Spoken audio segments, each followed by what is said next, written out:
Hey guys, welcome back to my YouTube channel. Today I have a very special request from a customer from my Etsy shop, Bath and Body Hurts, which is just like kind of a nod to Bath and Body Works.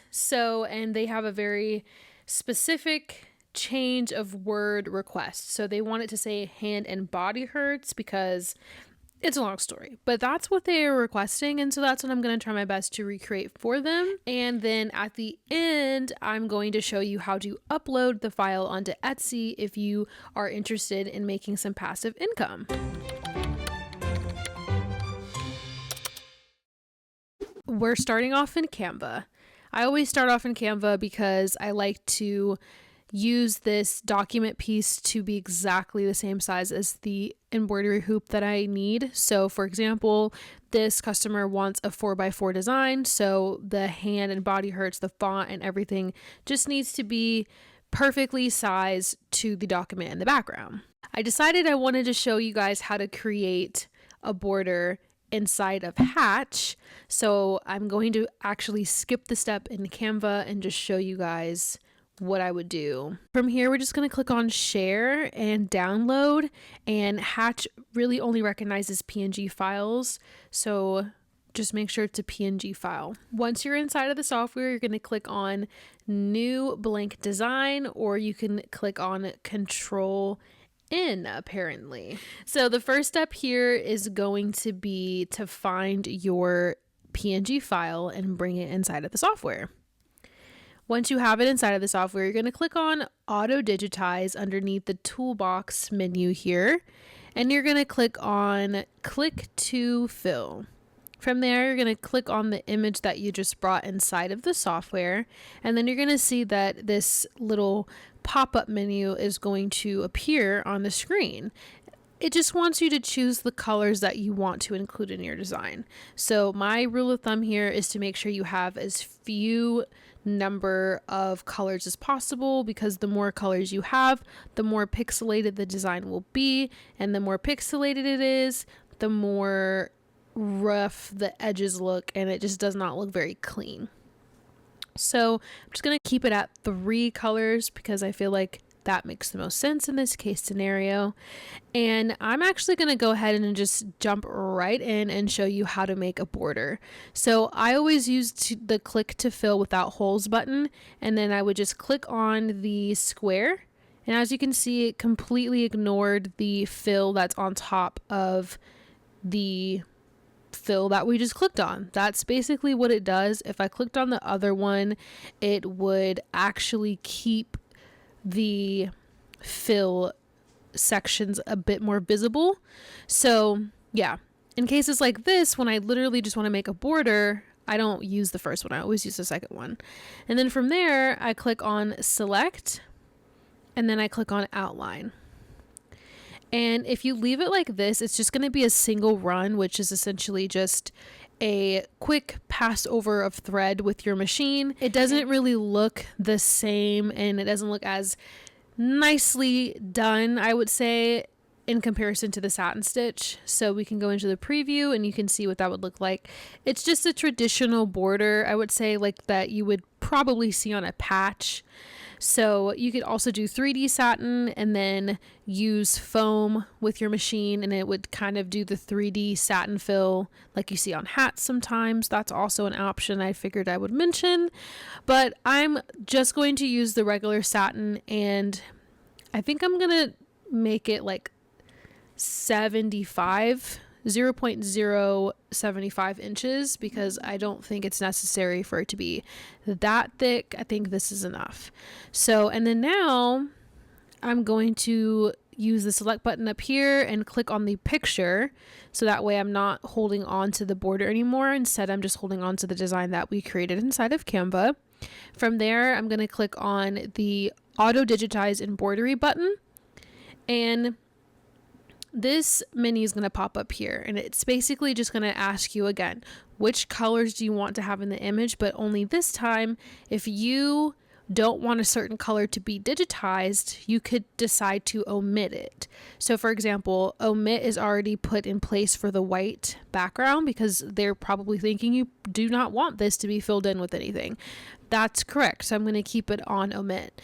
Now for the blue, I don't want that at all. So I'm just going to click on omit again.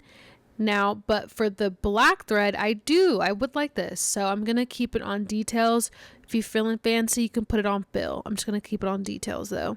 And then over here on the side of the little drop up, the pop-up box menu, ignore it, press OK. I'm just going to go ahead and delete the background because I think we have our finished product here. And I'm going to grab the entire design and adjust the sizing one final time just to make sure that it will fit inside of their embroidery hoop. And not only will it fit, but take up as much space as possible so you can essentially get your money's worth, because sometimes you'll purchase a design, it says it's 4x4 and it's only 3.2 inches. Like, hello, where's the rest of it? So let's go ahead and upsize it a little bit more to 3.850. Just a little bit. I think it does enough. And then from there, it's time to download the design to our computer so we can send it over to the customer who requested this custom embroidery file. So you're going to click on Output Design, and then you're going to click on two different things. First, save design as, so you can get an EMB file. The EMB file is very important for whenever you want to bring the design back into the software and you have things to adjust, because it just makes things a lot more seamless. If you know, you know. If you don't, now you do. So just download the EMB file first. And then now you can click on Export Design. Now this is where the machine formatting comes into play. It totally depends on what machine you're using. So I know that my customer has a Brother machine, so I'm going to keep it as a PES embroidery file.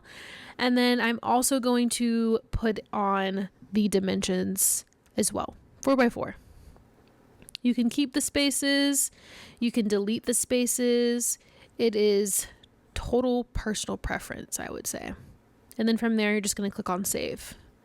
So now we have this embroidery file. How in the world can you make passive income on Etsy selling embroidery files?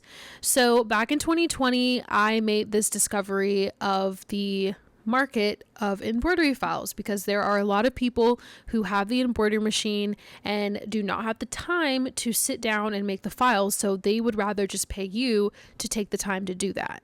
So I have been selling files on Etsy, offering custom files on Etsy since the pandemic 2020 lockdown era, and I still make a little passive income from time to time. If you've been thinking about it and you're like, where do I even start? This is where you start. You just do it. You just make a file and upload it. And I promise you, people will start buying. People will start reaching out to you and saying like, hey, can you just make me a custom file, please? I already have this in mind. All right. So we already know that there are two common embroidery hoop sizes, 4x4 and 5x7. We just downloaded the 4x4 file, so now we need to download the 5x7 file. Now this design, if it's going to fit in a 5x7 hoop, the height is taller than the width, so the height cannot exceed 6.850 because the hoop can go up to 7 inches tall. Now hop over to the width and double check that it doesn't exceed 5 inches because the hoop is only 5x7, right? So you're going to delete whatever you have and type in 4.850. So now you have the width in check because it doesn't exceed 5, and then now you definitely have the height in check because it's not exceeding 7. Run that back if you need it again, because that's literally what I do every single time. I just start from the height and then double check the width, and what I have there is the largest it can be every time without fail. So now I'm going to download the file again, but this time I'm going to change the file formatting size on the file name. So instead of 4x4, I'm going to put 5x7 so that the buyer would know which is which. Organization is key, you guys. Now, another important thing to keep in mind is that there are going to be a lot of people going to your page who don't have a brother machine. So they're going to expect you to offer files that are not PES. First thing you want to do is combine the files that you just made into a folder. So now that we have the folder ready to go, hop back into Hatch Embroidery Digitizing software, and you're going to click on the Design Library tab. So if you are looking at your design, you are not in the right spot, you want to click on Design Library and make sure that you're seeing some folders in the middle of the screen. And on the left-hand side, you're going to see some grayed out things that we're going to be clicking on in just a moment. So the first order of business is to locate the files that you just created and put inside of a folder. So once you find your folder and you have the 4x4 and the 5x7 file, you're going to grab onto both files. Once they're highlighted blue, you're going to notice that these new icons have now appeared illuminated, and you can click on them now. They're not grayed out. So you're going to click on Convert Selected Designs. Once you click on that, you're going to see this menu pop up. The first thing you have to do is make sure that you're selecting the correct folder for your new files to be placed inside of, because if you don't do that, you're going to be looking all over your computer trying to find the files that you just downloaded because you don't know where they went. So definitely make sure you double check which folder it is inside of. And then you're going to press on a couple of different buttons down here. Totally just depends on which file formats you want to offer. So if you have a lot of people reaching out to you and saying, hey, I have a Viking machine, then it might be helpful to go ahead and just offer that from the jump.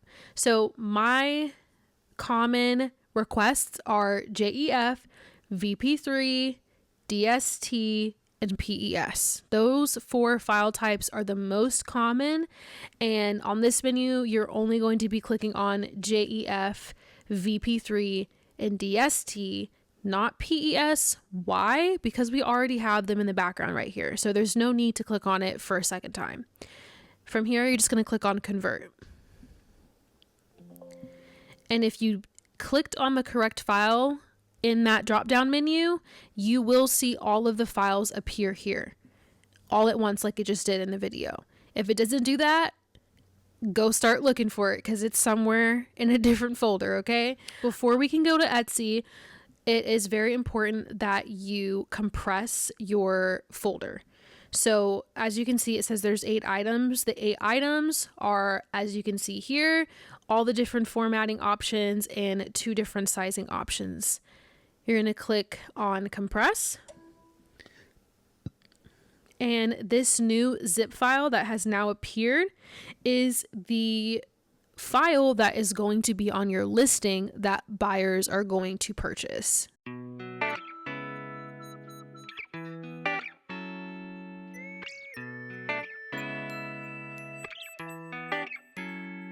Okay, so now we're back inside of Etsy and I'm going to show you how to upload this new design that you just created, that you just converted into all these different file types, and you compress the folder.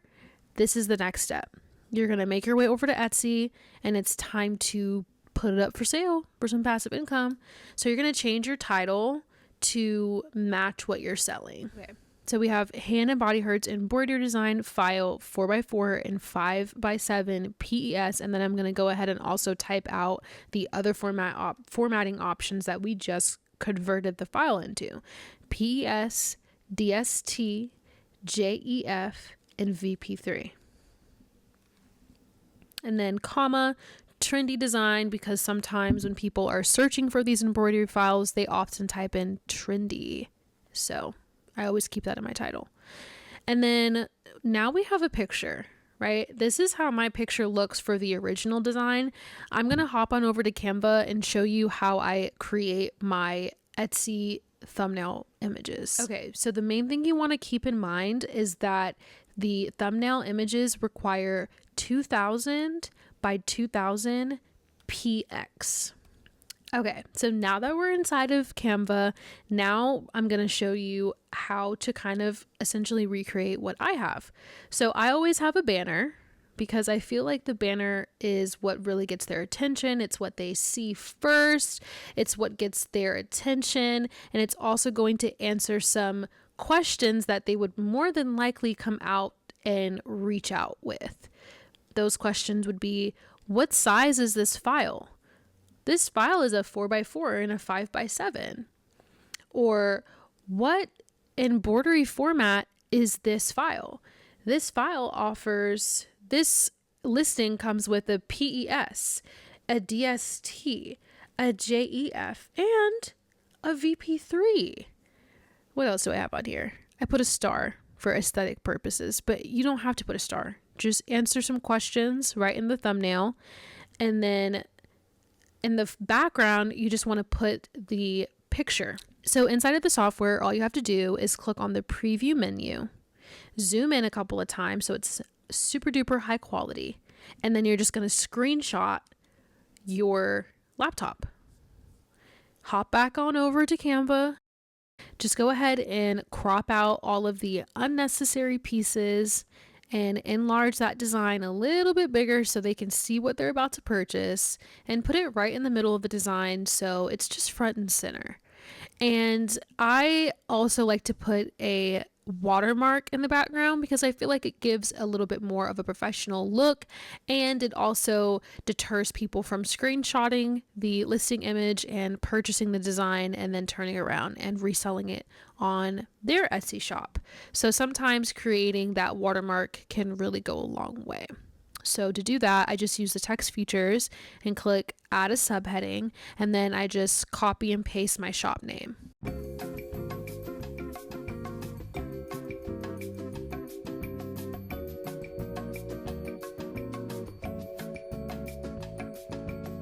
Okay, so once you have them all copy and pasted and front and center, it's covering the entire thing, you're just going to click on the transparency button and bring it down from 100. You're probably going to want to do it to be about like 10 or 6 maybe. You don't want it to be too in their face, right? But you definitely want to be able to see it a little bit.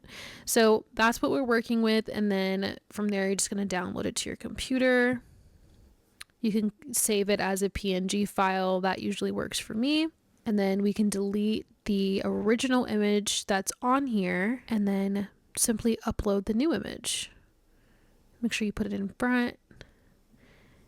And you can adjust the thumbnail. You can zoom in, you can zoom out. There's lots of different things you could do inside of Etsy to make your listing appear more professional. There's even a video option here. So sometimes I've noticed that different sellers will post a video of their file being stitched out or their file being digitized inside of the software. There's lots of different things that sellers are doing these days. So now you're going to click on remove for the digital file that was already sitting in there. So you're going to upload the zip file because you can only add up to 5 files. And if you want to offer as many different types of files, whether that be the sizing or the formatting, you definitely want to go ahead and make a zip file because you're going to be uploading more than 5. There's more than 5 formats. There's more than 5 sizes. So zip files is where it's at. And then inside of the description, you just want to explain like, hey, this is a design file. This is not an embroidery patch, because sometimes in the beginning stages, I had people reaching out thinking that it was a patch. Now, that totally makes sense. It does look like it is a patch. It's just like this floating design, you know, and maybe these letters don't mean anything to them. So just make sure you clarify these things so you'll have less people purchasing things and then asking for a refund. Adjust the price. You can do anywhere from like $5 to $8 depending on how long it took for you to digitize the file and how much you feel like it's worth, you know, supply and demand, that stuff. And then for quantity, I always just do $9.99 so that way I don't have to come back in here too soon to update that. And then from there, all you have to do is click on publish. It's going to ask you if you want to, you know, if you really want to publish it, because I think they're going to charge you a non-refundable fee of 20 cents. So they definitely want to let you know, like, hey, this is serious. This is serious business. And there you have it, folks. We have a brand new file live on my Etsy shop. hand and body hurt embroidery design file. I'm just kidding, you guys. I don't even think I'm going to leave it up here. I simply just did this for educational purposes. I wanted to walk you through the process. Oh my gosh. My laptop's about to die. I wanted to walk you through the process as quick as possible before my laptop died. And if you have any questions, definitely do not hesitate to comment them down below. I mean, I'd be more than happy to help out and just give any guidance that I have to offer. Don't forget to subscribe, like the video, and share this to somebody who is just opening up an Etsy shop with embroidery files.